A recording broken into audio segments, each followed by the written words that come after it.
स्वस्ति श्री गणेशाय नमः। नमो भगवते वासुदेवाय नमः।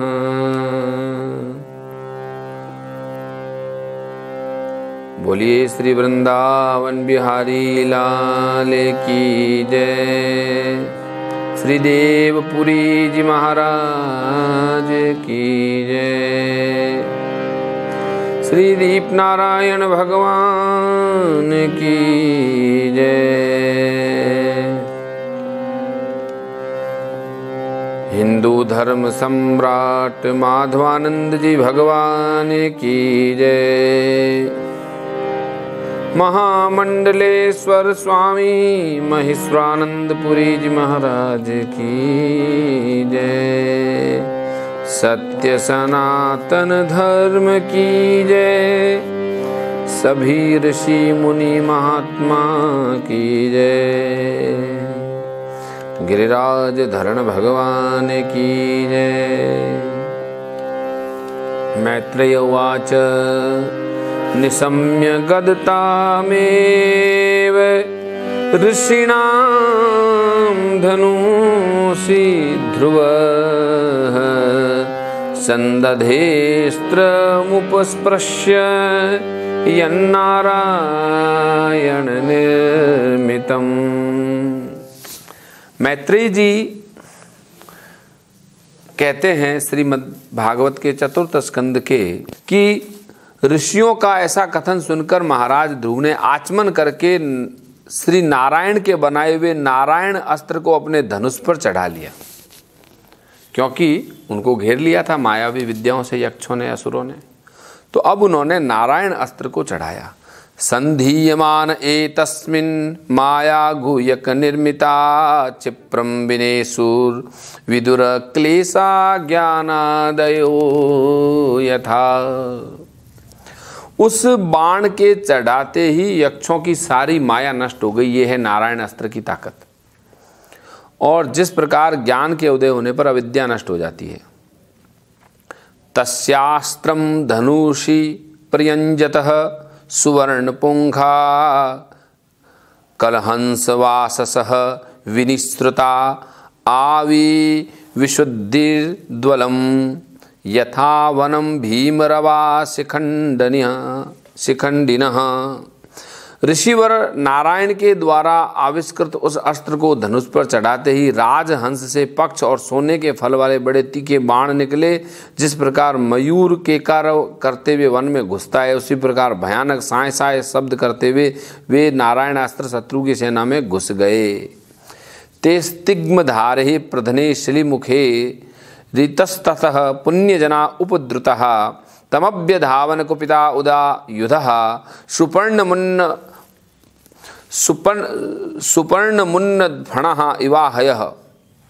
कहते हैं कि उन तीखी धार वाले बाणों ने शत्रुओं को बेचैन कर दिया और उस रथांगण में अनेक यक्षों ने कुपित होकर के अपने अस्त्र शस्त्र संभाले। जिस प्रकार गरुड़ के छेड़ने से सांप फन उठाकर दौड़ते हैं, उसी प्रकार वे भी ध्रुव जी पर टूट पड़े। देखिए, ये युद्ध का वर्णन है। युद्ध के वर्णन में सुनकर पढ़कर हमारी गति अपने आप ही बढ़ जाती है, क्योंकि युद्ध धीमे नहीं हो सकता। युद्ध का वर्णन ही इसलिए जो शब्दों का प्रयोग है, जो छंदों का प्रयोग है, जो भाषा की शैली है, उसमें भी बड़ी गति है। आप देखिए, सातान प्रसेत केर विधावतो मृदे निकृत बाहुर शिरोधराधरान निनाय लोकम परमर्क मंडलम व्रजंति निर्विद्य यमूर्धरेतस। बताया कि उन्होंने सामने आते देख ध्रुव जी ने अपने बाणों द्वारा उनकी भुजाएं, जांघें, कंधे, उदर, अंग प्रत्यंगों को छिन्न भिन्न करके उनको सत्यलोक में भेज दिया, जहाँ पर ऊर्ध्वरेता मुनि सूर्य मंडल का भेदन करके जाते हैं। यानी कि जो नारायण अस्त्र से मरे वो सत्यलोक पहुँच गए। तान हन्यमाना विविक्ष गुह्यका नाग सशित्रथेन भूरिशः औतान पादिम कृपया पितामहो मनुर्जगादो पतः सह ऋषि। अब जब पितामह स्वयंभू वहाँ पर सत्यलोक पर थे और उन्होंने देखा कि ये ध्रुव निरपराध यक्षों को मार रहा है, तो उनको दया आई और वे ऋषियों को साथ लेकर के अपने पोते ध्रुव जी को समझाने के लिए मनु जी आ गए। मनु जी ने कहा, अलम वत्सातिरोषेण तमो द्वारेण पापमना येनम पुण्य जना नेतान वधिस्व मनागश। दुनिया में किसी भी प्रकार के विवाद का सबसे बढ़िया अंत है कि विवाद करो ही मत, या विवाद को जहाँ है वहाँ रोक लो। विवाद का जो अंत है वो कुछ अच्छा कभी नहीं होता है। इसलिए कोई भी युद्ध का क्या परिणाम होगा, चाहे कहीं भी कोई भी युद्ध हुआ है, उस युद्ध का कभी कोई परिणाम नहीं होता। युद्ध को रोकना ही सबसे बड़ा बुद्धिमत्ता होती है। सबसे बड़ा होता है कि युद्ध को, विवाद को, बीमारी को रोक दिया जाए। मनु जी ने कहा, बेटा बस कर, अधिक क्रोध मत कर, यह नरक का द्वार है, इसके वशीभूत होकर तुमने कितने निरपराध यक्षों को मार दिया। निरपराध क्यों है? क्योंकि एक महान यक्ष ने उसके भाई को मारा, तो वो प्रतिशोध की ज्वाला में दूसरे सोचता है सारे यक्षों का वंश ही नष्ट कर डालूं। नास्मत् कुलोचित्तम तात कर्मेत सद्विर्गतम वधो यदूप देवानाम आरब्धस्ते कृतेन साम। देखो, तुम्हारा अपने भाई पर बड़ा अनुराग था, हम मानते हैं। तुमने जो निर्दोष यक्षों का संहार कर रहे हो ना, वो तुम्हारे कुल के योग्य नहीं है। साधु पुरुष इसकी निंदा करते हैं। नन्वे कस्यापराधेन प्रसंगात बहवो तथा भ्रातुर्वधाभित तप्तेन त्वायंगम भ्रातृवत्सरः। तुम्हारा भाई जंगल में गया, एक यक्ष ने उसको मार डाला और तुमने उस प्रसंग के वश कितने सारों को मार डाला। तो तुम्हारे में और उस मारने वाले यक्ष में अब क्या फर्क रहा? क्योंकि जिनको तुम मार रहे हो उनके भी बच्चे हैं, उनकी भी पत्नियां हैं, उनकी भी माएँ हैं, उनकी भी बहनें हैं। नायम मार्गो ही साधुनाम ऋषिकेशानुवर्तिनाम यदात्मानम परागृह्य पशु वध भूत वशेषम। इस जड़ शरीर को आत्मा मान लेना, इस शरीर को ही आत्मा मान लेना और इसके लिए पशुओं की भांति प्राणियों की हिंसा करना, ये भगवान को मानने वालों के कर्म नहीं हो सकते। तुम तो भगवान को मानते हो। सर्वभूतात्म भावेन भूतावासम हरि भगवान। सभी भूतों में, इन यक्षों के अंदर भी तो वही परमात्मा विराजमान है। और आराध्यम दुराराध्यम विष्णोस तत्परम पदम। और देखो, श्री हरि की सर्वभूतात्म भावना से आराधना करके उनका परम पद प्राप्त कर लिया है। तुमने बचपन में ही संपूर्ण भूतों के आश्रयभूत श्री हरि की सर्वभूतात्म भावना से उनका परम पद प्राप्त कर लिया है।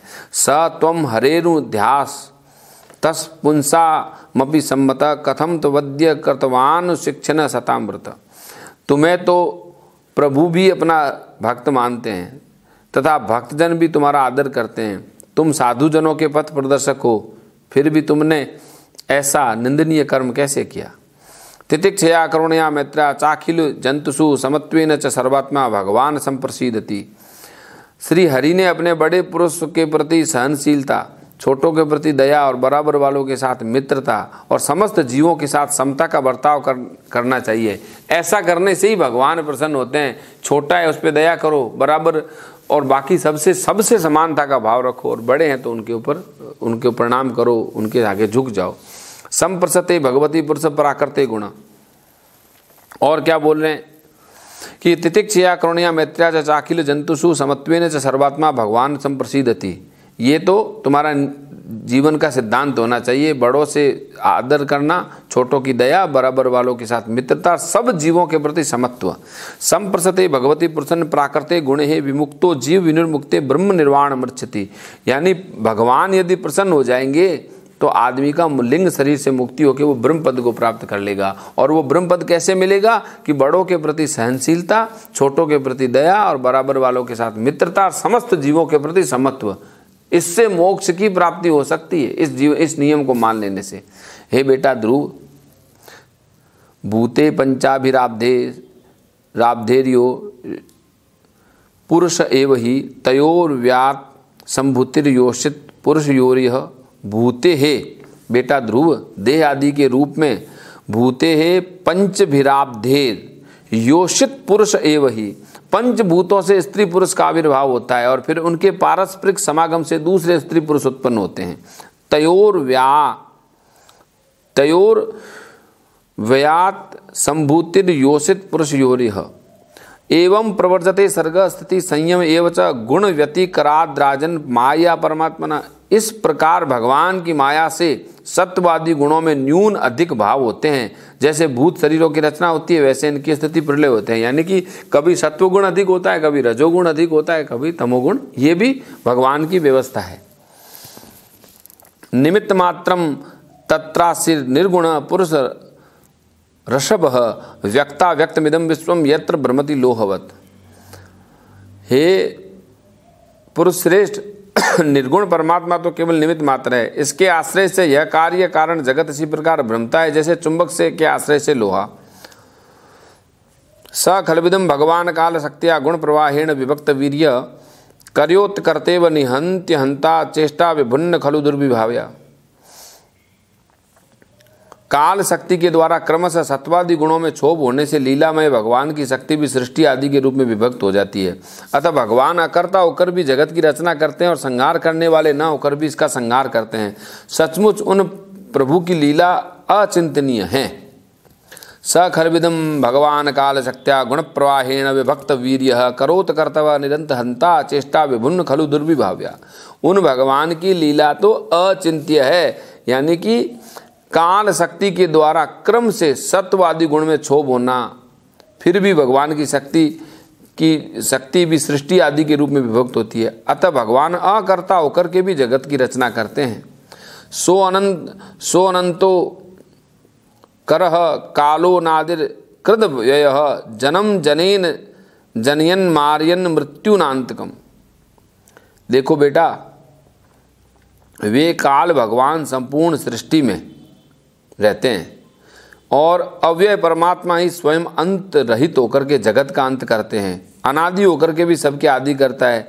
वे एक जीव से दूसरे जीव को उत्पन्न करके संसार की सृष्टि करते हैं और मृत्यु के द्वारा मारने वाले को भी मरवा कर उसको संहार करते हैं। यानी मरवाने वाले भी वही है, जन्माने वाले भी वही हैं।